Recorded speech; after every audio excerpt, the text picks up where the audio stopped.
Hey guys, it's me, Aiden. So today I would like to talk about the newest episode of the Book of Boba Fett, Episode 5, The Return of the Mandalorian. So let's get into it. First of all, Mando is back, which was awesome. I didn't realize how much I missed him until I saw him again. And so we find out a bit more about what he's been doing ever since Grogu was taken by Luke Skywalker to start his training as a Jedi. And I just want to say, as an overall thing, that this episode was very well packed. I felt like it was very well timed. The pacing was very good because I feel like this was like this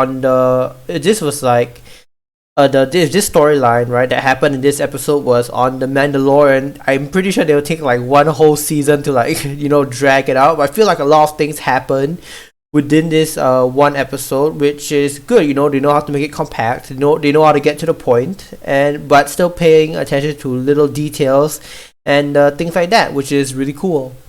First of all, let's talk about the dark saber. I was so happy that he talked a bit more about the history of the dark saber, because I remember a bit of it from like bits and pieces of novels and the comics and the Old Republic game, I think. Yeah.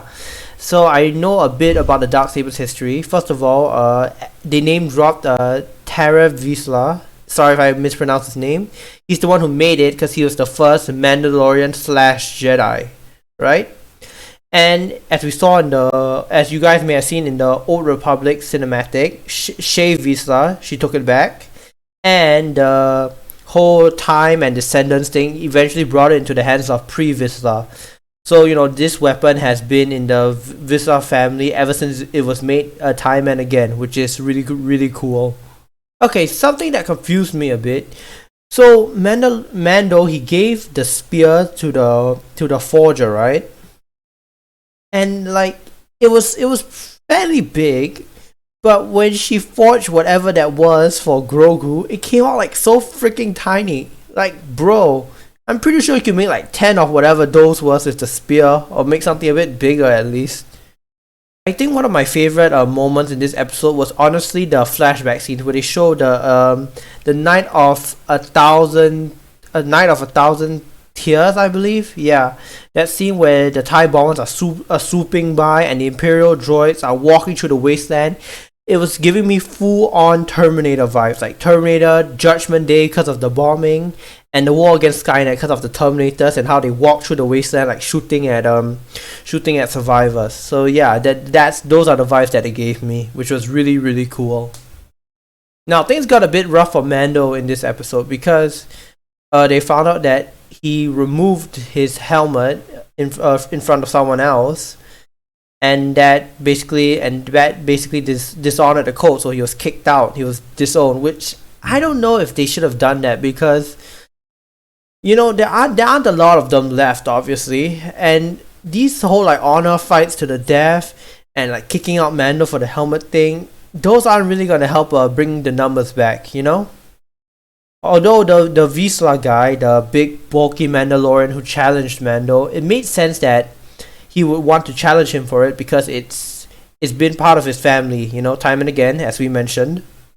And that airport security bit was pretty funny, I can't even lie.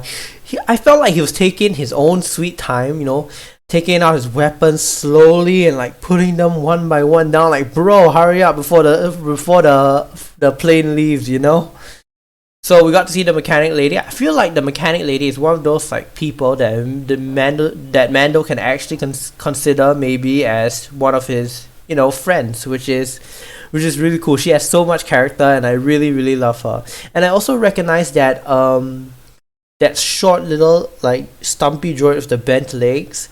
I don't play this game, but it did kind of look like the droid seen in Jedi. In Fallen Order, yeah, it looked like the droid. Cal Kestis had a droid companion. I think that's what the droid looked like. Correct me if I'm wrong, because I don't really I never really played the game. Sorry. Okay, a freaking Naboo starfighter. Can we talk about that? Is a vintage. That's from like, you remember the Phantom Menace? Those were like, that was like back at like the beginning in the Galactic Republic days, which is really cool. You know what would be cooler though? Imagine if that is actually the what Anakin used to blow up the droid control ship in the Phantom Menace. Okay, so one thing I did not want to know, or well, I guess I was a little bit curious, I must admit. When the mechanic lady said she dated a Jawa and that they're really furry. Are they like really, furry under there? Okay, that's a cute little detail to know. Cute, cute. And then when he's taking the ship out for a spin, which works really, really well, which is awesome. And then he gets stopped by the the X-Wing pilots of the New Republic. And then one of the pilots is the guy who stopped him in I think chapter 14, the one where he's getting like flagged by two X-Wing fighters and he escapes onto the icy planet. Yeah, that episode. So yeah, it was really funny. Like he was like, "Hey, wait a minute, don't I know your voice from somewhere, huh?" But in the end, they just let him escape because they were just too lazy to fill out paperwork. I can relate to that. I can relate. So Fennec finally found him and wants to employ his services. But I guess since Boba Fett is he's a fellow Mandalorian and he's also a friend, so I guess that's why Mando's willing to do this for free. But he did mention he's gonna go visit a little friend, which probably is Grogu. Will we see him? I don't know. Maybe we will, maybe we won't. But this was a really good episode that was focused on Mando, and I really, really enjoyed it. Anyway, that's all I have for today. Thank you guys so much for watching. Is there anything else you want me to react to / review? Just leave it in the comment box below. I'll see you guys next time.